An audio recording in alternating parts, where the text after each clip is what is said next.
तो किसी भी इंसान को कहते हैं रुकना नहीं है, कुछ भी हो जाए आप दौड़िए, नहीं दौड़ सकते ना तो चलिए, रेंगिए, कुछ भी कीजिए। स्वामी विवेकानंद ने कहा था कि चलते रहिए, आपके रुकने से एक देश रुक जाता है। ट्रेन के किसी एक बोगी से चैन पुलिंग होती है, रोक पूरा ट्रेन देता है। हम भारत रूपी ट्रेन की एक बोगी है, हमारा चैन पुलिंग होगा, देश रुकेगा। तो परिस्थितियां सबके साथ एक जैसे होती है, कभी किसी की पानी में गिरने से मौत नहीं होती है, मौत उसकी होती है जिसे तैरना नहीं आता है। स्कूल लाइफ में हम एक नॉर्मल स्टूडेंट की तरह ही थे, ऐसा नहीं है कि बहुत ज्यादा इतने, मतलब स्कूल में हम पीछे से टॉप करते थे, मतलब आप समझ रहे होंगे।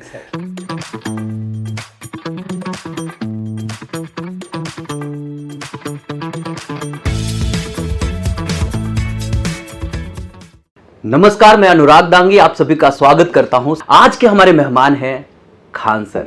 जी हां, युवा दिलों की धड़कन, the king of the ring in the field of teaching. आप कह सकते हैं एक ऐसा शख्स जिसने कई लोग कहना मतलब छोटी बात होगी, करोड़ों लोगों को अपना दीवाना बनाया अपनी टीचिंग के दम पे। अगर सही मायने में देखा जाए तो क्या बच्चे, क्या बुजुर्ग, क्या जवान, हर कोई इनके वीडियोस देख रहा है। वो भी इनके वीडियोस देख रहा है जो उस वीडियो से बहुत अधिक सरोकार नहीं रखता, जिन्हें कोई कॉम्पिटिटिव एग्जाम नहीं भी देना हो। कई सारे ऐसे लोग हैं जो सर की वीडियोस को देख करके अपने लाइफ में बहुत अच्छा कुछ कर पाए हैं। उनके कई सारे टेस्टिमनीज आप यूट्यूब पे देख सकेंगे। ऐसी शख्सियत से मिलने हम आज आए हैं, तो चलिए सबसे पहले इस शो में स्वागत करेंगे उस महान शख्सियत का, खान सर का। सर आपका बहुत बहुत स्वागत है सर इस शो में। धन्यवाद सर। हमारा सबसे पहला सवाल सर आपके लिए है, क्या खान सर को यह एहसास था कि वो इतने पॉपुलर हो जाएंगे? नहीं, इसका तो कभी एहसास नहीं था। इवन कि जो खान सर आप नाम देख रहे हैं, ये स्टूडेंट्स ने दिया। हम जब पहली बार कोचिंग में गए, कोचिंग फील्ड में, तो मेरे पास केवल 6 लड़के थे और अगले दिन वो 650 हो गए, फिर 150, 200, कभी 1000 पहुंच गए, पता ही नहीं चला। लोग हमसे पूछते थे कि नाम क्या है, तो हम नाम नहीं बताते थे, ऐसे टीचर बोल देते थे, इंडियन टीचर बोल दो। तो उन लोगों ने ऐसे नाम दिया, तो उन लोगों ने खान सर सुझाया, तो मतलब बहुत से लोगों ने ऐसे धीरे धीरे खान सर हो गए। और हमको कभी ये नहीं पता चला था कि कभी हम यहाँ तक आ जाएंगे। क्या बात है सर, आपकी स्माइल बहुत ही शानदार है सर। आपसे ये पूछना चाहेंगे सर कि बच्चे जो हैं आज आपको रोल मॉडल मानते हैं, तो कहीं ना कहीं वो बच्चे चाहते हैं कि आपके उस जिंदगी को जाने जो जिंदगी आज वो जी रहे हैं। आपका स्कूल लाइफ कैसा था सर? स्कूल लाइफ में हम एक नॉर्मल स्टूडेंट की तरह ही थे, ऐसा नहीं है कि बहुत ज़्यादा इतने, मतलब स्कूल में हम पीछे से टॉप करते थे, मतलब आप समझ रहे होंगे वहाँ पे। बट हम ये बात आपकी बहुत लोगों को रिलेट कर पा रही होगी। हाँ, हम बहुत ज़्यादा नहीं है। इवन कि देखिए, हम जो भी पढ़ते थे, मतलब किसी ऐसी चीज़ में हम उलझ के रह जाते थे उसको समझने के लिए, बाकी मेन चीज़ों को छोड़ देते थे। लेकिन हम रियलाइज़ किए थे जब हम क्लास 8 पास किए, तो थोड़ा रियलाइज़ हुआ कि नहीं, ऐसे नहीं होगा। तो हमको पढ़ने का शौक था। इवन आज भी हम ये देखते हैं कि लड़कों को पढ़ने का बहुत शौक था, लेकिन कुछ ऐसे टीचर्स थे ना हम लोग के साथ में कि जो इतना दबाव में बना के रखते थे कि डर लगता था पढ़ने के लिए। हम कभी कभी कोई चीज़ समझ में नहीं आता था, याद कर लेते थे, लेकिन इंटरेस्ट नहीं रह जाता था। 9th में जब आए तो अपने दोस्तों से डिस्कस करने लगे, ऐसे नहीं, ऐसे पढ़ना चाहिए। तो हमको एक फील हुआ कि जो ये मेरे दोस्त जो बता रहे हैं ना, ये टीचर से तो अच्छा यही बता रहे हैं। तो हमको ये एहसास हुआ कि इंडियन टीचिंग सेक्टर में एक बहुत बड़ा गैप है कि स्टूडेंट टीचर को अपना दोस्त नहीं समझ रहा है। तो 9th में हमको ना वो वाली फीलिंग आई। उसके बाद कुछ ऐसे टीचर मिले जो दोस्त की तरह में, फिर तो पढ़ाई से प्यार हो गया, फिर तो मतलब पूछिए ही नहीं। क्या बात है। तो स्कूल लाइफ में आप बिल्कुल पढ़ाई करने में बहुत ही मेहनती भी थे और आपको मज़ा भी आने लगा था। शरारत के मामले में कैसा था आपका स्कूल लाइफ? शरारत मामले में भी बहुत थे हम लोग, ऐसा नहीं, हम बचपन में सारे लड़के शरारत करते हैं और यही उम्र ही है शरारत करने का बचपन में। पढ़ाई भी जरूरी है, शरारत भी जरूरी है। कभी आम तोड़ना, कभी कुछ बदमाशी तो चलती रहती थी। स्कूल वगैरह में सजा भी मिलती थी उसके लिए। क्या बात है, ये बातें बिल्कुल बच्चे रिलेट कर पा रहे होंगे खुद से कि कहीं ना कहीं जब आप इस लेवल पे हैं तो वो लोग भी एक सपना लेंगे कि मुझे भी आने वाले समय में खान सर बनना है। कॉलेज लाइफ कैसी थी सर आपकी? कॉलेज लाइफ नॉर्मल ही थी, बहुत वर्सटाइल, बहुत बड़ा नहीं था। बट क्या था कि हम लोग कॉलेज लाइफ में या उससे पहले हर तरह की एक्टिविटीज़ में रहते थे। हमारा एम था, जो शुरू से एम था कि हमें फौज में जाना है, उसी हिसाब से हम बचपन से ही अपने आप को तैयार कर रहे थे और फौज के हिसाब से। और उसके बाद जब हमने इंटर पास किया तो एनडीए दिए, फिर टेक्निकल एंट्री स्कीम के थ्रू, एनसीसी स्कीम, बहुत सारी स्कीम थे। बट मेरा हाथ टेढ़ा हो जाने की वजह से थोड़ा सा हम उधर मतलब नहीं जा पाए, मेडिकल अनफिट होने की वजह से यहाँ पे। और उसके बाद फिर कॉलेज लाइफ में आदमी सीरियसली पढ़ाई करने लगा। जो भी मतलब बदमाशी की वो 9th से पहले, उसके बाद तो थोड़ा आदमी सीरियस हो गया। क्या बात है।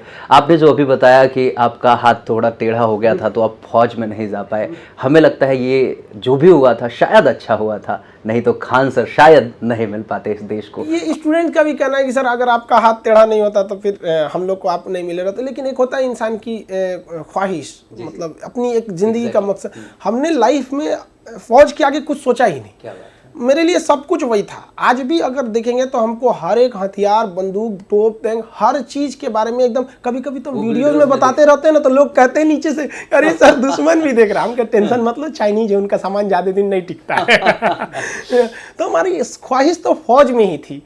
बाद में जब फौज नहीं हुआ तो फिर अब दूसरे जगह हम देखे ही नहीं, तो फिर दूसरी जगह मन ही नहीं लग सकता हमारा। तो फिर एक यही ऐसा फील्ड था जहाँ टीचिंग, जहाँ हम दूसरे के सपनों को साकार कर सकते थे। मेरा अपना नहीं हुआ तो फिर कम से कम दूसरों के काम आ सके। सही मायने में अगर देखा जाए तो आज वो जो लाइफ थी कि फौज में चले जाते, उससे बहुत ही बेहतरीन जिंदगी आपकी है। और सबसे बड़ी बात, इस वजह से आप कई सारे लोगों के लिए प्रेरणा स्रोत बने हुए हैं सर। अच्छा एक बात बताना कि आप आज शिक्षक हो, क्या बचपन में कभी एक ख्याल भी आया था कि आप आने वाले समय में एक शिक्षक?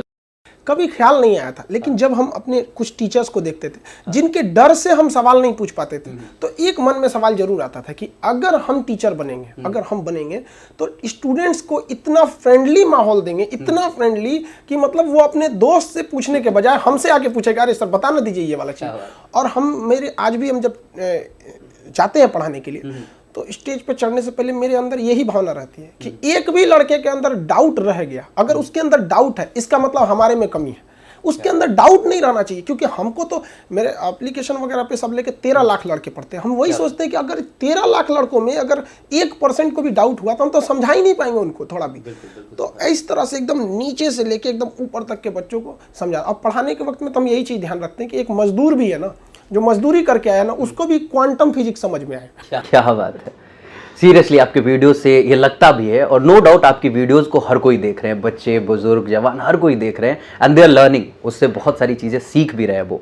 सर एक बात बताना कि हर इंसान अपने जीवन में कभी ना कभी फेल होता है। आपके जीवन में कोई ऐसी असफलता रही है, और अगर आप असफल हुए तो क्या किया था आपने, उसे कैसे हैंडल किया? देखिए, सबके जीवन में असफलता आती है। असफलता और परेशानियों को आना is a part of our life. और उसको हम पार करके निकल जाए, ये आर्ट ऑफ आवर लाइफ।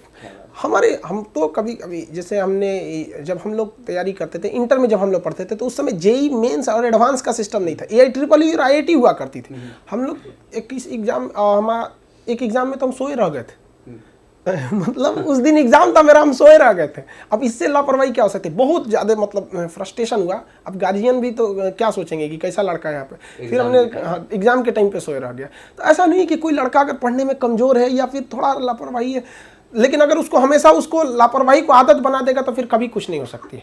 आपकी पुरानी आदतें आपको नई मंजिल तक नहीं ले जा सकती हैं। इसलिए इंसान को अगर ठोकर लगता है तो वो उसकी गलती नहीं है, लेकिन अगर दोबारा उसी पत्थर से ठोकर लगता है तो ये केवल और केवल उसी की गलती है। तो उसको सुधारते रहना चाहिए इंसान को, और आखिरी क्षण तक व्यक्ति कुछ ना कुछ सीखता है। क्या बात है, बहुत बड़ी बात कही सर आपने। लेकिन यहाँ पे एक वाक्य अभी घटित हुआ है, ये रिसेंट की घटना है। आप गीता फोगाट की सिस्टर हैं, रितिका फोगाट, उन्होंने सुसाइड किया, एंड जस्ट बिकॉज कि एक पॉइंट से वो मैच हार गई। मतलब दिस वाज रियली, मतलब ये दिल तोड़ने वाली घटना थी। इस पे आप क्या कहें? देखिए, जो सुसाइड वाला मैटर, हम मतलब ये एक देश को हमको समझ में नहीं आता, कभी कभी अजीब हो जाता है। आप चाहे वो सुशांत सिंह राजपूत जी को देखिए, वो युवाओं के लिए रोल मॉडल थे। या फिर गुजरात में वो लड़की थी आयशा, उसको देखिए। या फिर आयशा की वीडियो को जब आप देखेंगे तो कितने मतलब खुश होकर के अपनी वीडियोस बना रही थी। लोग लाइफ को इस तरह से, ऐसा नहीं है कि जिंदगी वहाँ के बाद खत्म हो जाती। कभी कभी ना होता क्या है कि इंसान जिंदगी से घबरा जाता है, लेकिन घबराना नहीं चाहिए। गुच्छे की कभी कभी आखिरी चाबी भी ताला खोल देती है और टर्निंग पॉइंट हो जाता है। इवन मेरा तो जिंदगी में एक ही सपना ही रहा था, NDA का। जब वहाँ पे हम सेलेक्ट नहीं हुए, आर्मी में नहीं जा पाए, वहाँ मेडिकल में जब देखे कि मेरा हाथ 21 डिग्री घुमा हुआ है, हम बड़ा फ्रस्ट्रेट हुए थे। तो हमारे एक कर्नल साहब थे जो NCC में थे, वो हमको बहुत मानते थे, क्योंकि उनको मेरा लगन देखते थे फौज में हथियारों के प्रति, तो बड़ा खुश थे। तो उन्होंने कहा कि देख बेटा, टेंशन नहीं ले, अब्दुल कलाम भी यहाँ से छट के गए, वो इससे ज़्यादा आगे कर सके। तो भगवान हमें अगर कभी तकलीफ देता है ना, तो समझिए कि भगवान हमसे बहुत ज्यादा कुछ उससे अच्छा कराना ले जा रहा है। हो सकता है जो फोगाट जो किया बहुत गलत हो सकता, वो आगे के मैच में वो इंडिया को लीड कर सकती थी। और भारत का हर व्यक्ति अपने आप में उसके अंदर बजरंगबली इतनी शक्ति है, बस कमी है तो एक जामवंत की, वो उसकी शक्ति को बता दे, फिर देखिए ये देश को हिला सकता है। भारत का युवा कोई जानता था कि बस में टिकट काटने वाला व्यक्ति रजनीकांत बनेगा, वेटर की नौकरी करने वाला अक्षय कुमार बनेगा? कोई नहीं जानता था ना। जिसको खाने को पैसा नहीं था, जिस व्यक्ति को आज वो अडानी कंपनी का मालिक है, जो साइकिल रिपेयरिंग का काम करता था, कोई पैनासोनिक की कंपनी खड़ा कर दिया, टांगा चलाने वाला आज MDH कंपनी खड़ा कर दिया। तो लोग घबरा जाते हैं, घबराना नहीं चाहिए। धनुष अगर कितना भी अगर पीछे जा रहा है तो मतलब समझिए वो तीर को बहुत आगे ले जाने वाला है। बहुत बड़ी बात कही आपने। युवाओं को एक संदेश है कि युवा सुसाइड ना करे लाइफ में, चाहे कितनी भी परेशानियां क्यों ना आ जाए। ये सच में दिल तोड़ने वाली बात है। अभी जब आप बातें बता रहे थे तो मतलब रोंगटे खड़े हो रहे थे। जब सुन रहा था तो लग रहा था कितना दर्द है आपकी आवाज़ में इस चीज़ को लेकर के। लाइफ में कभी कभी बड़ा मोड़ लेता है। हम जब पटना आए थे तो हमारे पास पढ़ाने के लिए कुछ भी नहीं था। इवन कि हम एक मकान में रहने गए ना तो उन्होंने मकान दिया, बाद में जब हमने आधार कार्ड दिया तो उन्होंने हमारा मकान खाली कर दिया, कहते कि हम मुस्लिम को नहीं देते। फिर हम एक मुस्लिम के पास गए तो उन्होंने उनसे पूछा कि भाई आपके यहाँ ऐसा कोई जाति उति का लफड़ा तो नहीं है? तो उन्होंने कहा कि हम हिंदू को नहीं देते। हम कहे यार ये दोनों ठीक नहीं है सब, ये दोनों ठीक नहीं है सब। हमको शुरुआत में लगा था कि ये आदमी गलत है, बाद में लगा कि नहीं, हर जगह पे कुछ गलत लोग हैं। तो हम एक ऐसे आदमी साहब के पास, सिन्हा जी हैं वो, आज भी हम उन्हीं के मकान में रहते हैं, केवल उनके इतनी इंसानियत को देख के उन्होंने साफ कह दिया कि नहीं हम इंसान को देते हैं, आप इंसान है ना, बस हम उन्हें देते हैं। लेकिन बाद में हर इंसान के पास ठोकर लगते हैं। हम जब पढ़ाने गए तो लोग यहाँ पे 1.5 साल पढ़ाने के बाद, 1.5 साल हम एक कोचिंग में पढ़ाए थे, 1.5 साल, और उन्होंने हमको मेरे पास पैसे नहीं दिए उनका। हमको कोई बात नहीं, बच्चों की तो सेवा की है। फिर हम एक दूसरे कोचिंग में गए, फिर वहाँ पर हमने हमारे पास पढ़ाने से फुर्सत नहीं था तो हम उन्हीं को कहते थे देखो जितनी फ़ी आती है बच्चों की मिनिमम फ़ी रखिए, जो पैसे आते हैं इससे एक अनाथ आश्रम खोला जाएगा जहाँ बच्चे पढ़ेंगे, फ्री में उनको पढ़ाया जाएगा, दिल लगा के पढ़ाया जाएगा। उन्होंने कहा ठीक है सर, हम पैसे इसका इकट्ठा करते हैं, उनको दे देंगे। लास्टली उन्होंने पैसे लूट लिए और हमारे जेब में केवल 40 रुपये छोड़ा था उन लोगों ने। और पटना से घर लौटने का मेरा किराया 90 रुपया था। हम घर केवल नहीं जा पाए क्योंकि मेरे जेब में केवल 40 रुपये थे। हम गंगा घाट में, NIT घाट है ना वहाँ बैठ के हम टेंशन में थे वहाँ पे। अब जब हम सोचे कि अब क्या करें यहाँ पे, इतना तक कोई किस तरह इतना क्यों गिर सकता है। हम वापस जब गए तो रूम का दरवाज़ा बंद हो चुका था, मकान वगैरह। तो हम खटखटाए तो वहाँ से निकले, कहें कि आप क्या हो गया है सर आपको, ये कितने टाइम को आ रहे हैं? टाइम देखिए तो हमें लगा 10 बज रहा होगा, हम टाइम देखे तो रात का 2 बज रहा था। फ्रस्ट्रेशन में उस समय हमको लगा कि नहीं हमें कोई रोक रहा है, और ये समस्याएं आज बहुत लोगों के साथ है। तभी हमने प्रण लिया था कि आज के जब हम कोचिंग चलाएंगे, कोई लड़का मेरे कोचिंग से फीस के गरीबी की वजह से नहीं जा सकता है। आज भी वो हैंडीकैप हो, गरीब हो, मेरे यहाँ पढ़ेगा फ्री। बहुत से लड़के दिन में वेटर का काम करते हैं, रात में कभी कभी बड़े बड़े होटल्स में वहाँ काम करते हैं, मेरे यहाँ के पढ़ते हैं। बहुत लड़के कहीं जॉब करते हैं, कोई मॉल में काम करता है, यहाँ पढ़ता है, मेरे यहाँ आके पढ़ता है। और उसको हम ज़्यादा प्रीफर देते हैं बल्कि उनसे जिनके पास बहुत ज़्यादा संपन्न है। वो ऐसा नहीं कि जो संपन्न है उनसे हमें कोई एलर्जी है, लेकिन हाँ जिनके पास कुछ नहीं है उनके पास खानसर है। क्या बात है, ये बहुत बड़ी बात है सर।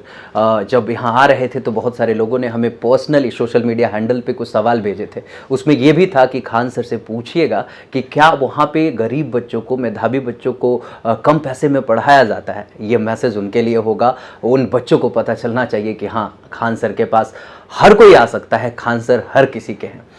सर अगला सवाल कि नो डाउट जिस तरीके से आपने चीज़ों को रिप्रेजेंट किया, जिस तरीके से आपने अपनी लाइफ को बनाया है, खान सर बनना मुश्किल तो है, लेकिन क्या अगर कोई खान सर बनना चाहे तो उसे क्या करना पड़ेगा? देखिए दुनिया में हर इंसान कुछ भी कर सकता है। कोई किसी को पता था जिस व्यक्ति को पढ़ने स्कूल में नहीं दिया गया, स्कूल के बाहर रखा गया, स्कूल का पानी पीने नहीं दिया, वह व्यक्ति इस देश का संविधान रच के चला जाएगा, भीमराव अम्बेडकर। तो परिस्थितियां सबके साथ एक जैसे होती है। कभी किसी की पानी में गिरने से मौत नहीं होती है, मौत उसकी होती है जिसे तैरना नहीं आता है। परिस्थितियां सबके साथ होती है। जब बारिश होती है तो बाज बादलों को चीर के ऊपर चला जाता है, वो बारिश से नहीं घबराता है। पानी में अगर आप अंडा को डालेंगे तो उबल के वो हार्ड हो जाता है, आलू को डालेंगे तो अपने आप को पिघला के नरम कर लेता है, लेकिन चाय पत्ती डालेंगे तो पानी को बदल देता है। तो हमें परिस्थितियों से नहीं घबराना है, परिस्थितियों को अपने कदमों की तरह कुचल के रख देना है कि देख तुझसे मेरे हौसले कितने बड़े हैं। और उसको भी लगे, परिस्थितियों को भी लगे और आसमान और तारों को भी लगे कि नहीं भैया हिंदुस्तानियों से नहीं टकराना, क्योंकि यहाँ छीनी हथौड़ी वाला भी उठाता है तो पहाड़ चीर देता है। क्या बात है, बहुत बड़ी बात सर। यहाँ पे जब बात युवाओं की हो रही है तो एक बात पूछना लाजमी बनता है कि आज बेरोजगारी एक बहुत बड़ी समस्या बनी हुई है देश के सामने। देश के कर्णधार कुछ कर नहीं पा रहे उस लेवल से बेरोजगारी को कम करने के लिए या इसे किसी भी तरीके से समाप्त करने के लिए, आपके नज़र में कोई ऐसा उपाय जो बेरोजगारी को कम कर सकता है या समाप्त कर सकता है? देखिए, बेरोजगारी एक छोटी समस्या नहीं है, बहुत बड़ी समस्या है। इसमें कई लेवल पे सुधारना है। जैसे जिसको प्राइवेट सेक्टर में जाना है, उसके पास कोई प्रॉपर, अभी मान के चलिए किसी व्यक्ति को करना है कि हमें टाटा कंपनी में जॉब करना है, तो टाटा ज्यादातर वो मैकेनिकल में दिया। हाँ, अलग बात है कि उसका टीसीएस भी है टाटा की हर सेक्टर्स में, लेकिन ज्यादातर उसने मैकेनिकल सेक्टर में जाता है। तो उसके पास अगर मान के चलिए वो बीटेक नहीं किया हुआ है या फिर कोई बहुत बड़ा डिप्लोमा नहीं किया, तो कोई ऐसा कोई कॉलेज या कोई ऐसा ट्रेनिंग सेंटर है जहां पे उसको उस लेवल की ट्रेनिंग दी जा सके, जहां पे वो डायरेक्ट रिक्रूट कर सके, नहीं है उसके पास। उसको खुद बेचारे को जाके किसी के हेल्पर बन के धीरे धीरे सीख, ऐसा कुछ है नहीं। लेकिन चाइना में क्या, आपको ड्राइंग बनाना है ना, तो उसके पास प्रॉपर एक यूनिवर्सिटी है ड्राइंग की। आप वहां ड्राइंग बनाइए, एक बेहतरीन आर्टिस्ट बनिए, और उसके बाद आप जाके सेटल हो सकते हैं। यहां आप ड्राइंग बनाइए, लोग गाली देंगे मोहल्ले का, क्या कर रहा है तुम, पोस्टर साटेगा है, नहीं ना वहाँ पे। तो उसने बेहतरीन ढंग के उसको ऑर्गेनाइज कर रखा है। यहाँ पर हम लोग के यहाँ कुछ खास ऑर्गेनाइजेशन है ही नहीं, हमें खुद लड़खड़ा के सीखना रहता है लड़कों को। वो तो लड़के इतना ठोकर खा जाते हैं कि ठोकर भी शर्मा जाता है, कहता है आप कितना ठोकर देंगे इसको, कहीं ना कहीं सेटल करा ही देते हैं इसको। तो ये जो समस्या, इसको सीरियसली नहीं लिया जा रहा है। सोचिए, अगर लड़के को हम लोग 8-8 मिलियन ट्वीट करना पड़ता है रोजगार देने के लिए, उसमें भी कोई मीडिया रिस्पांस नहीं करती है, तो हमको अजीब सा लगता है। मीडिया को देखते हैं तो तब हमको थोड़ा सा बिलीव भी होता है कि तो मेन स्ट्रीम को कि भैया इनका जो 142वां रैंकिंग है ना, इनके ये डिजर्व, इसके लिए वो डिजर्व करते हैं। तो जब तक आप मुद्दों को नहीं उठाएंगे तब तक नहीं होगा। और हर सेक्टर की जॉब की देखिए, हमारे देश की समस्या क्या है कि जो लोग कहते हैं कि जनसंख्या समस्या है, ठीक है, वो जनसंख्या तब तक ही समस्या रहती है जब तक वो भीड़ है। लेकिन जिस दिन आप उसे संसाधन में बदल देंगे, वो कभी समस्या नहीं रहेगी। आपके घर पे अगर हम 200 ट्रक दे देंगे तो आप सर कहेंगे कि मेरे यहाँ 200 ट्रक आ गए, आप कहाँ रखेंगे? आप तो खुश हो जाएंगे, क्योंकि वो संसाधन है, कल से आप लाखों कमाने लगेंगे। तो हमारे देश की 140 करोड़ जो जनसंख्या, इसे आप आदमी बना के रखें चुपचाप घर बैठने के, उन्हें स्किल दीजिए और उसको जब डेवलप देखिए कितना। आज विदेशों में वर्किंग की कितनी जरूरत होती है, यूरोप में, यहाँ पे आप वेल ट्रेंड देके वहां से डायरेक्ट कॉन्टेक्ट रखिए कि भाई अगर यूरोप में किसी को जरूरत पड़ती है तो आपके भारत सरकार अप्लाई करें यहाँ पर, और एक ऑर्गेनाइज तरीके से भेजिए उनको। आप केवल क्यों ये सोच रहे हैं कि हम भारत में ही रखेंगे उसको? कोई बेहतरीन तरीका है? नहीं है। एग्जैक्टली, बहुत बड़ी बात है सर। मतलब आपने बेरोजगारी को लेकर के जो बात कही है, कहीं ना कहीं अगर प्रयास किए जाए तो इसे कम जरूर किया जा हो सकता है सर। आपका अगर होटल है ना, आपका होटल अगर जोमेटो पे लिस्टेड कर देते हैं तो आपका रात 12 बजे तक खाना खत्म हो जाएगा। रात 12 बजे के बाद जोमेटो पे या स्विगी पे खाना नहीं मिलता है। लेकिन एक बेरोजगारों के लिए कोई है जोमेटो की तरह कि हम बेरोजगार हैं, वहां अपना कर दे कि भैया हम ऑनलाइन है, अभी बेरोजगार है, किसी को जरूरत है तो यहाँ से ले जाओ? नहीं ना है, नहीं है यहाँ पे। क्या इस तरह का एक कोई पोर्टल नहीं होना चाहिए जहां पे हर डिस्ट्रिक्ट वाइज, एरिया वाइज होना चाहिए? जोमेटो आप पटना में खोलेंगे तो क्या दिल्ली का खुलेगा? नहीं ना, यहीं कर लेगा, यहीं कर लेगा।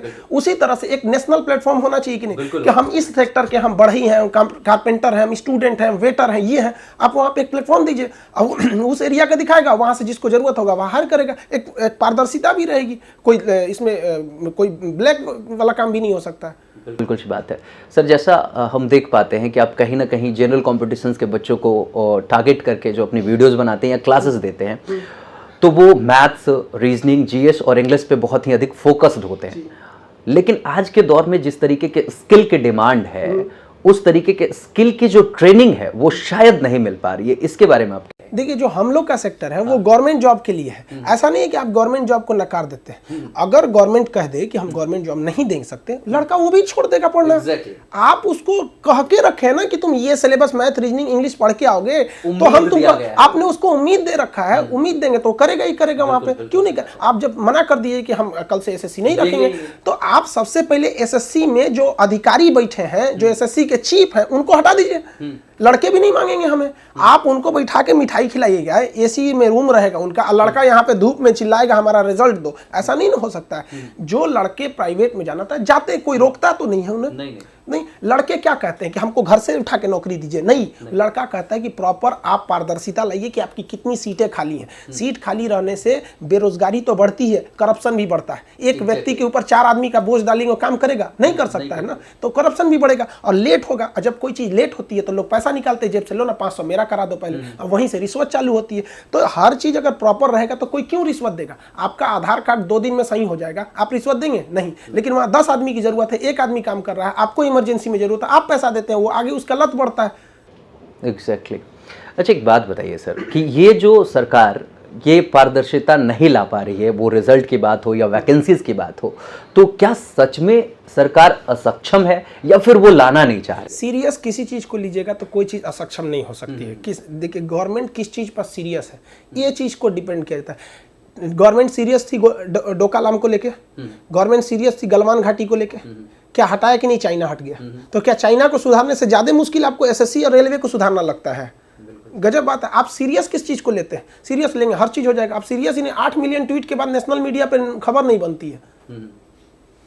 ये बड़ा ही दुखद है अगर सही मायने में देखा जाए तो। और भी बहुत सारी ऐसी बातें होती है जो जन सरोकार की नहीं होती है, फिर भी प्रधानमंत्री तक ट्वीट करते हैं, उसको शेयर करते हैं, बट यूथ के जो आवाज़ उठी थी उसे नहीं कर पाए।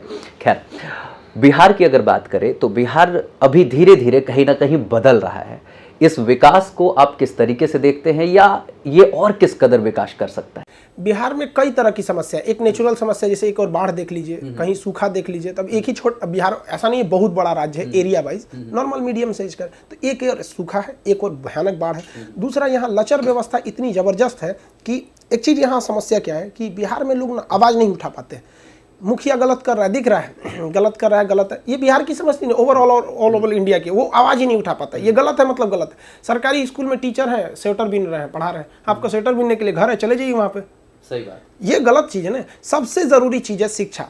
शिक्षा उस शेरनी का दूध है जिसने पिया है वो दहाड़ा है, और फिर उसकी दहाड़ को सब लोग सुनेंगे वहां पर, चाहे वो कहीं का भी हो। तो शिक्षा व्यवस्था को सुधारना पड़ेगा यहाँ पर, और इसके लिए टीचरों के प्रति को भी अपनी जिम्मेदारियों को समझना पड़ेगा। और बिहार में क्या है कि थोड़ा सा गरीबी या फिर जो बेरोजगारी की समस्या, यहाँ से लोग पलायन कर जाते हैं, तो शिक्षा उचित न मिलने की वजह से यहाँ लोग आवाज भी नहीं उठा पाते हैं। जाइएगा थाना में तो झाड़ के भगा देगा। कोई पढ़े लिखे को थोड़ा कह दे एफआईआर नहीं लिखेंगे। सही बात है। उनको वहीं पे बताएगा कि आप किस लिए बैठे हैं। सही बात है। जब बिहार देश और बेरोजगारी की बात हो रही है तो एक सवाल उठना लाजमी है कि अभी जिस तरीके से लॉकडाउन पे लॉकडाउन लगाए गए कोरोना के नाम पे, और अभी शायद आगे भी लगाने की बात चल रही है, कुछ शहरों में लग भी गए हैं, इस लॉकडाउन को आप किस रूप में देखते हैं? क्या ये जायज़ है या फिर कोई और उपाय हो सकता था? कहीं ना कहीं इस लॉकडाउन के पीछे हम लोग की लापरवाही भी मायने रखी। अब लोगों को ऐसा फील होने लगा है कि नहीं, कोरोना से हम जीत गए। इवन कि हम लोग अगर मास्क को प्रॉपरली फॉलो किए रहते, जो गाइडलाइंस है, हम लोग की भी गलती, इसको आप भी देखते होंगे कि अब ट्रेनों वगैरह में आप देखिए नॉर्मल लोग समझने लगे, जबकि गवर्नमेंट अभी भी ट्रेन को रोक के रखी है, सब कुछ चालू करके ट्रेन को रोक के रखी ताकि दूर दूर से लोग की कनेक्टिविटी थोड़ी धीमी हो जाए। अगर हम लापरवाही नहीं करते तो अब तक हम लोग कोरोना पे जीत चुके रहते। एक ये गलती चाइना ने क्या किया, इतना स्ट्रिक्टली फॉलो कराया रूल को। अब वहाँ फॉलो कराना ईजी भी है, कम्युनिस्ट देश है, नहीं फॉलो नहीं कीजिएगा तो कहाँ चले जाएंगे पता ही नहीं चलेगा आपको।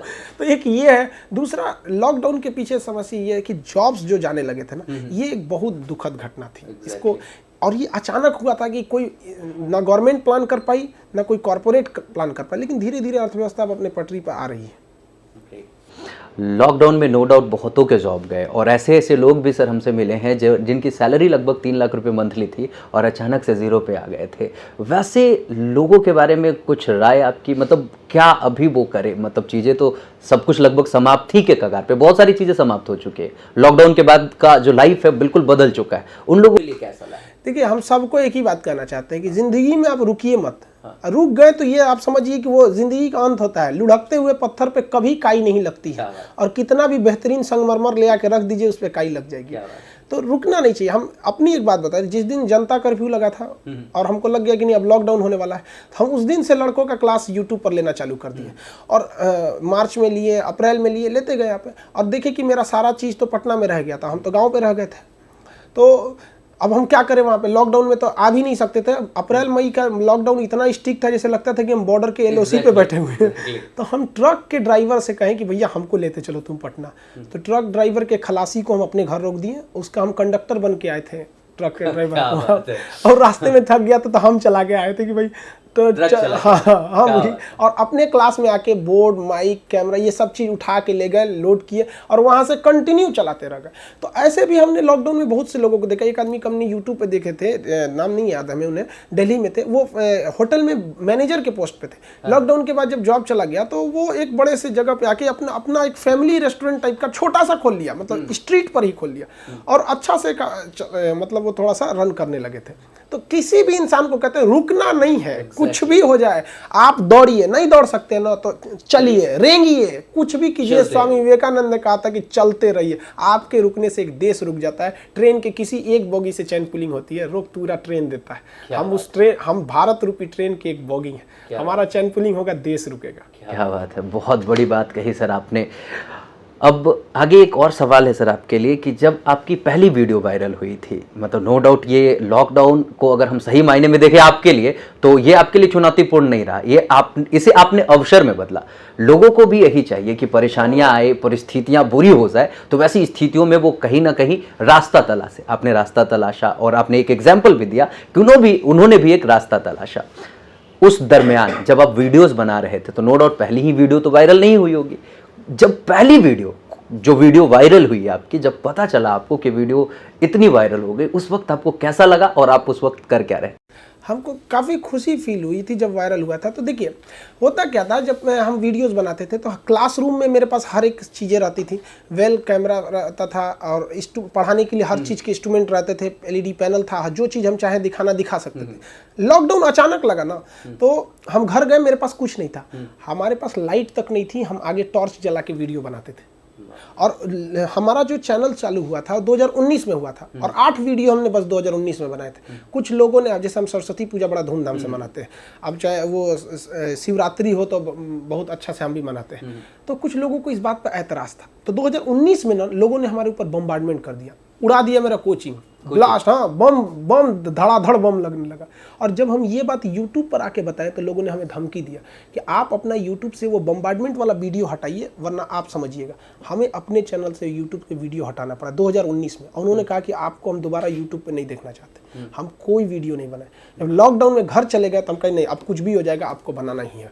तब बनाते गए धीरे धीरे, और यहाँ पे मेरे सारे इंस्ट्रूमेंट पटना में ही रह गए थे पढ़ाने वाले। तो हम बताया आपको, ट्रक से लेके आए यहाँ पे, फिर जब पढ़ाना चालू किया तो जिस तरह से हम क्लास में पढ़ाते हैं सेम उसी तरह यूट्यूब पे भी बताते हैं। आप देखे होंगे हमारी भाषा में कोई प्रोफेशनल वाला वो चीज़ नहीं रहता। एक बिहारी जो भाषा होती है, जो गांव की भाषा होती है, बस उसी पे बोल देते हैं। लोगों को पसंद इतना आया कि लोग देखने लगे, इंडिया से क्या बाहर से भी लोग देखने लगे। लैंग्वेज को लेकर के तो नो डाउट लोग आपसे बहुत ही अधिक कनेक्ट हुए। जो भाषा आपने इस्तेमाल करा है, मतलब लोगों के दिल को छू गया। मुझे लगा कि अपनी भाषा है एंड दे गॉट कनेक्टेड। हम सबको यही कहते हैं कि भाषा कभी मायने नहीं रखता है, कभी मायने नहीं। इस चीज़ का रियलाइज चाइना को हुआ 1980 के दशक में। उसने कहा कि हमारी देश के युवाओं को अंग्रेजी और विदेशी भाषा सीखने में इतना टाइम लग जा रहा है कि वो अपना एनर्जी का 80% इधर ही झोंक देते हैं। उन्होंने कहा कि नहीं भैया, इंग्लिश को गोली मारो, जिसको पढ़ना है पढ़े, ऐसा नहीं है इंग्लिश कंपलसरी ही रहेगा, करना ही करना है तुम्हें वहाँ पे। आप देखेंगे अब उसके बाद से उसने जो ऑर्गेनाइजेशन चालू किया, इंडस्ट्रियलाइजेशन चालू किया, वहाँ पर इतनी तेजी से आगे बढ़ा। और आज के वक्त में चीन के राष्ट्रपति प्रधानमंत्री को इंग्लिश बोलने नहीं आता है, तो क्या वो डेवलप नहीं है? तो क्या बिहार के लोग को बिहारी, भोजपुरी या फिर जो भी भाषा, हम कहते हैं भाषा मीठी होनी चाहिए, मर्यादा होनी चाहिए, भाषा में अश्लीलता, रूडपन नहीं होना चाहिए। बाकी हर भाषा सही है, लोग उससे समझ जाएंगे। और अच्छे से समझिए, लोगों को बहुत हाई फाई लेवल में मत समझिए, हर व्यक्ति समझता है, अपनी गाँव की भाषा में समझाइए। बिल्कुल सी बात है सर, यही आपको यूनिक बनाता है, यही चीज़ है जो आपको औरों से अलग ला के खड़ा कर देता है। अब कुछ ऐसे सवाल हैं सर जो बच्चों के आए हैं। अभी तक हमारे सवाल थे, अब बच्चों के कुछ सवाल हैं, हम चाहते हैं कि उसके जवाब आप बिल्कुल दें। आप तो बहुतों के लिए प्रेरणा स्रोत है, आपकी प्रेरणा का स्रोत क्या है? किसी व्यक्ति की प्रेरणा का हमको लगता है कोई एक स्रोत नहीं होगा। हर जगह उसको अलग अलग प्रेरणा स्रोत है। जब हमारे जीवन में कभी कभी दुख आने लगता है ना, जैसे देखिए हमारा सपना था अनाथ आश्रम बनाना, ये हमारे पैसे लूट के मेरे जेब में जब 40 रुपए छोड़े गए थे ना, उस समय ऐसा लगा था जैसे टूट जाएंगे। हमको उस वक्त भी याद आता है कि हम कर्ण का जीवन, जो महाभारत में कर्ण का जीवन देखिए, क्या दुनिया में कोई उससे ज्यादा दुख सहा है? जो उम्र में वो माँ के गोद से लिपट के दूध पीने की उम्र थे, उसे गंगा में दहा दिया गया।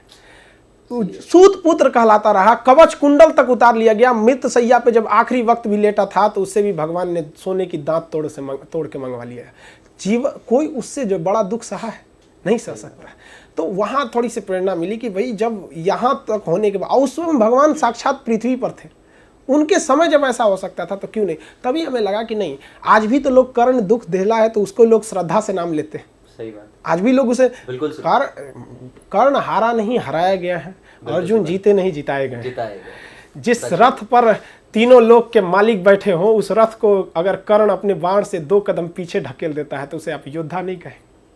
बहुत महान। तो कभी अब्दुल कलाम साहब रहे, स्वामी विवेकानंद, ये 3 लोग मेरे जीवन के लिए एकदम प्रेरणा स्रोत। स्वामी विवेकानंद शिक्षा के लिए, APJ अब्दुल कलाम दुख परिस्थिति आती है तो आज भी हम सुबह उठते उठते वो गीता वाला कर्ण की वो चीज़ें बहुत सुनते हैं, बहुत प्रेरणा देती है हमें।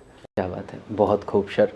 लोगों तक एक मैसेज पहुंच रहा होगा कि आप किसी को भी अपना प्रेरणा स्रोत बना सकते हैं। जरूरी नहीं है कि आपके जीवन में कोई इंसान मौजूद हो तभी वो आपके लाइफ में एक प्रेरणा स्रोत का काम कर सकता है, वो कोई भी हो सकता है।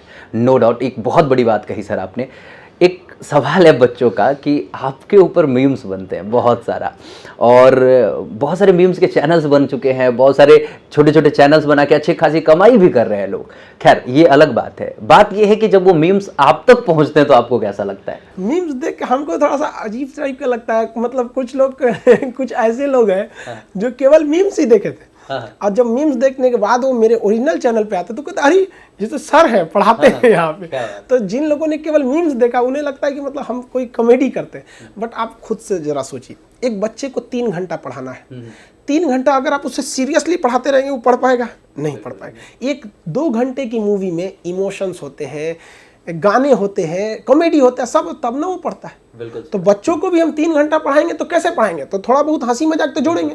लोग क्या करते हैं, वो पढ़ाई वाला टॉपिक छोड़ देते हैं, वो छोटा छोटा उठा ले आते हैं। हम कहते हैं चलो भाई पढ़ा, जिस बहाने, बट उस बहाने लोग पहुंचते हैं आपके मेन चैनल पे और पढ़ते भी हैं लोग। पढ़ते हैं, ऐसा नहीं है पढ़ते। और कुछ लोग इसका मिसयूज भी करते हैं। उन लोग को भी कहते हैं कि उल्टा सीधा फोटो लगा देते हैं। ये सब एक बात हमको बहुत तकलीफ हुआ खुद से कि एक व्यक्ति ने वीडियो में कुछ बनाया था और ऊपर लिख दिया था कि खान सर ने बोला है कि सीता जी के बारे में कुछ उल्टा सीधा। हम कभी नहीं बोल सकते ऐसा, कभी नहीं बोल सकते। बट वो लोग केवल इसलिए करते हैं कि लोग इन्हें देखें। मतलब उन्हें लगता है कि खान सर कुछ भी बोलेंगे तो ऐसा कभी हम नहीं बोल सकते। सही बात। जगत जननी माँ सीता के ऊपर कोई उंगली उठाने से पहले 10 बार सोचेगा। बिल्कुल सही बात। कुछ लोग इसका मिसयूज करते हैं तो ये थोड़ा बुरा लगता है। अच्छी बात है। खैर नो डाउट अच्छाइयाँ इतनी है कि जो कुछ भी बाकी ये छोटी छोटी चीज़ें होती है वो छिपी जाती है, उसका कोई वजूद नहीं रह जाता। खैर एक सवाल है एक बच्चे का, उसने पूछा है कि मतलब बड़ा ही स्ट्रेस दे करके उसने पूछा, ये जरूर पूछेगा सर, CBSE के हैं ये, इन्होंने लिखा है कि CBSE वाले लड़कियों से सर को इतना प्रॉब्लम क्यों है भाई? देखिए हम खुद CBSE बोर्ड से पढ़े थे शुरू में, ऐसा प्रॉब्लम्स नहीं है। इन द सेंस हम जब फाइनली डिसाइड कर दिए कि हमें टीचिंग फील्ड में आना है, तो हम यही सोचे थे कि हमें गरीब से गरीब लड़के को पढ़ाना है। मतलब मेरा वही टारगेट रखता है, कोई रिक्शा वाला हो, ठेला वाला हो, गरीब किसान का लड़का हो, उसी तरह से पढ़े। मेरे लड़के जो पढ़ने आते हैं, जब सीट नहीं मिलता है ना, आप क्लासरूम में देखिएगा तो सीमेंट का जो बोरा होता है या जो बोरा लेके आते हैं वो लड़के अपने साथ लेके आते हैं। उन्हें पता है कि बैठ जाएंगे। एक लड़का हमसे आके कहा कि सर हमसे एक रिक्वेस्ट है, कि बोलो बहू। तो कहा सर हमको हाफ पैंट पहनने के आने की परमिशन दे दीजिए। हम कहा क्यों? सर बैठने का नीचे जगह नहीं मिलता है, बोरा लेके आते हैं, जीन्स पे बैठ नहीं पाते। अब क्योंकि क्लास में लड़कियां भी रहती हैं, हम हाफ पैंट पहन के नहीं बोल सकते। लेकिन ये जुनून एक गांव के लड़के किसान में ही हो सकता है। बिल्कुल सही बात। और ये अगर CBSE वालों को वो नीचे बैठा देते हैं ना, तो वो कहते हैं हम नीचे बैठेंगे यहाँ पे। तो हम यही कहते हैं कि भाई इनको पढ़ा, तो थोड़ा सा उनका हम भी मजाक बना देते हैं। लेकिन ऐसा नहीं है कि जो मेरे क्लास में पढ़ता है उसको भी पता है कि ये सर केवल मजाक के लिए करते हैं। और देखिए जो ये लड़के होते हैं ना, गरीब के लड़के या फिर किसान के या हिंदी मीडियम वाले लड़के, कहीं भी एडजस्ट कर लेते हैं। सीढ़ी पे लड़के बाहर बैठ के पढ़ लेते हैं, जगह नहीं रहता है क्लास में तो कोई दिक्कत नहीं। बट उनको थोड़ा सा पढ़े हैं बढ़िया, भाई हम इलीट क्लास के हैं तो भाई हमारे पास कोई इलीट क्लास नहीं चलेगा। हमारे यहाँ आप आए हैं तो आप केवल भारत माँ की संतान हैं, हम सबके लिए हैं। और जिसका कोई नहीं है उसे भी हम आज कहते हैं, जिस विद्यार्थी को कोई नहीं पूछता है आज मेरे पास, उसको हम अपनी कुर्सी पे बैठा देंगे। अगर पैसा नहीं भी है ना, तो हम तो कहते हैं कि पैसे से तो मेरे यहाँ कोई लौट ही नहीं सकता है, क्योंकि अगर उसके पास पैसे नहीं है वो पढ़ाई उसको पूरी तरह पढ़ाया जाए। और ऐसा नहीं कि CBSE वालों से कोई एलर्जी है, बस ऐसे थोड़ा सा मजाक के लिए 3 घंटे के क्लास में कुछ मजाक में बोल दिया आदमी तो उसी को निकाल लेता है। फाइनली आप बोलते हैं सर बच्चों को कि मतलब ये क्लास में हमारे बच्चे नहीं बैठे होते, माँ बाप के सपने बैठे होते हैं। मतलब ये बहुत अच्छी बात लगी, सच में इसने दिल को छुआ। But the thing is that कि जितने भी बच्चे आज आपकी क्लास में पढ़ाई कर रहे हैं, या ऑनलाइन हो या ऑफलाइन हो या कहीं और भी पढ़ाई कर रहे हैं, ये सच है कि सबकी नौकरी नहीं लगेगी। तो ऐसी स्थितियों में आज के दौर में एक ऑप्शन देखने को मिल रहा है कि वो पढ़ाई के साथ साथ कमाई के कुछ और भी रास्ते ढूंढते, स्किल डेवलपमेंट के जरिए वो अपनी इंग्लिश थोड़ी ठीक कर लिए, थोड़ा सा पब्लिक स्पीकिंग बोलना ठीक कर लिए, या सेल्स में चले गए। मतलब ये सारी चीज़ें जो बच्चे कर रहे हैं उनके लिए आप क्या कहेंगे? क्या उन्हें करना चाहिए या फिर नहीं? पढ़ाई में 2 स्टेज होता है। एक शुरुआती पढ़ाई का। ऐसा नहीं कि हमारी पढ़ाई 1 साल में खत्म हो गई तो कंपटीशन 1 साल में खत्म हो जाएगा। पढ़ाई 1 साल में खत्म हो जाती है, उसके बाद लड़कों को रिवाइज करना रहता है, उस चीज़ को और टेस्ट के द्वारा इंप्रूव करना रहता है। तो जब लड़का पढ़ाई वाले स्टेज में ना अभी जस्ट आया है तो उसको ज़्यादा डाइवर्ट नहीं होना चाहिए। अगर घर की स्थिति ठीक है तो नहीं जाना चाहिए, नहीं तो होम ट्यूशन वगैरह थोड़ा बहुत देख लेना चाहिए। हम लोग भी होम ट्यूशन ही पढ़ाए थे, अपने जॉनर की चीजें, हाँ, जो अपने रिलेटेड उसमें हल्का देख लेना चाहिए। जब पढ़ाई कंप्लीट हो जाती है तब उसके बाद वो पार्ट टाइम सोचे और उसके बचे हुए टाइम में वो अपना रिवाइज करते रहे। लड़कों के साथ समस्या क्या है, उन्हें 24 घंटा बहुत छोटा लगता है क्योंकि वो इसे कभी भी एक प्लान तरीके से यूटिलाइज ही नहीं करते हैं ना। वो अभी पढ़ाई कर रहे हैं, यूट्यूब मोबाइल पे मैसेज आया, यूट्यूब देखा, वहाँ पे कोई व्हाट्सअप पे आया, वहाँ से वो यूट्यूब पे घुसा, फेसबुक पे घुसा, आधा घंटा उधर ही रह गया। उसको एक फिक्स रहना चाहिए कि हमारे लिए जो 2 तरह के काम है जो जरूरी हम पहले उसे निपटा दें, उसके बाद जो बचता है फ्री एकदम बेस्ट तरीके से उसे हम इंजॉय करें यहाँ पर। तो लड़कों को ये प्लान वेल प्लान लेके चलना चाहिए। और जो लड़के कहते हैं ना मेरा सपना है लाइफ में, हम जो कुछ करते हैं ना, आज तक हमने एक ही सपना देखा था, फौज में जाने का, वो सपना टूट गया, नहीं जा पाए। आज के बाद मेरे जिंदगी में कोई सपना ही नहीं है, मेरा एक प्लान है। जैसे हमें विद्यार्थियों को पढ़ा के सफल बनाना है, ये मेरा सपना नहीं है, मेरा प्लान है। हमें देश का तकदीर बदलना है, जहां तक हमसे हो सके आखिरी सांस तक हम इस देश को करके जाएंगे, ये मेरा प्लान है। नो, सपना नहीं है। सपना जल्दी, सपने को लोग एंजॉय करने लगते हैं, प्लान जो होता है आपके ऊपर बैठा रहता है, ये करना है। तो ये हमको सारे स्टूडेंट को कहते हैं, जिसे आप कहते हैं ना सपना है, उसे प्लान में बदलिए, प्लान में।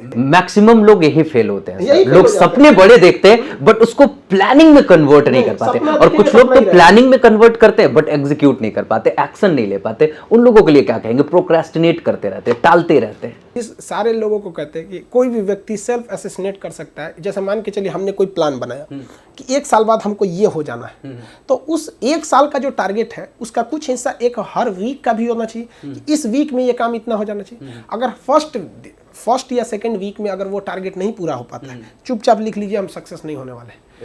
क्योंकि इतनी भयानक भीड़ है, समय के पास इतना समय ही नहीं कि आपको दोबारा समय देने जाएगा। वो ये बड़ी बात है, वो समय नहीं देगा आपको दोबारा। बिल्कुल सी बात है। इस जगह पे मैं चाहूंगा कि एक और सवाल मेंशन किया जाए। अभी अगर सही मायने में देखा जाए तो 8वीं 9वीं 10वीं 11th 12th के जो बच्चे हैं वो लव बर्ड बन के घूम रहे हैं पार्क्स में, सिनेमा हॉल में, और उन्हें लगता है कि यही रॉयलिटी है, मतलब मजा आ रहा है, यही जीवन है। इन लोगों के लिए क्या मैसेज होगा?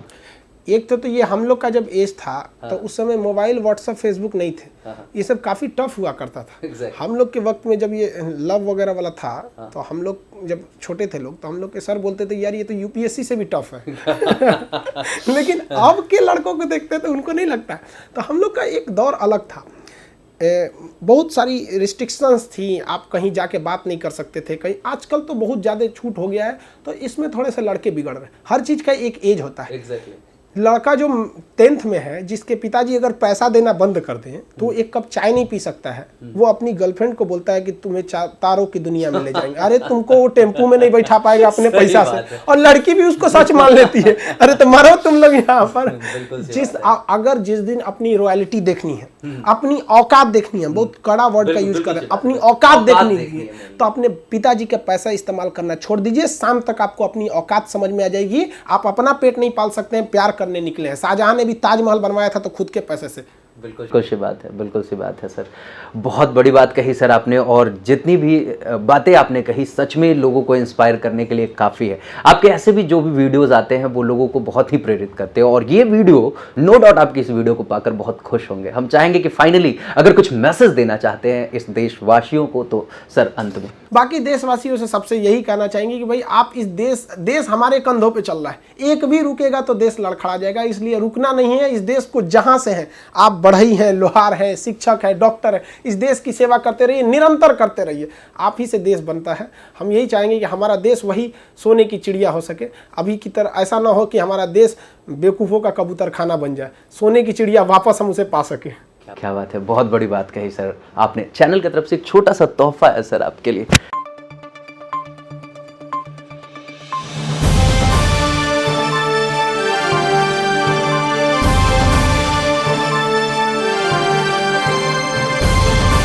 तो आज के एपिसोड में इतना ही। आज हमारे साथ थे खान सर। अगले किसी और एपिसोड में किसी और बड़ी शख्सियत के साथ हम मिलेंगे और फिर होगी ढेर सारी बातें। तब तक के लिए शुभ विदा। Thank you so much. Thanks a lot.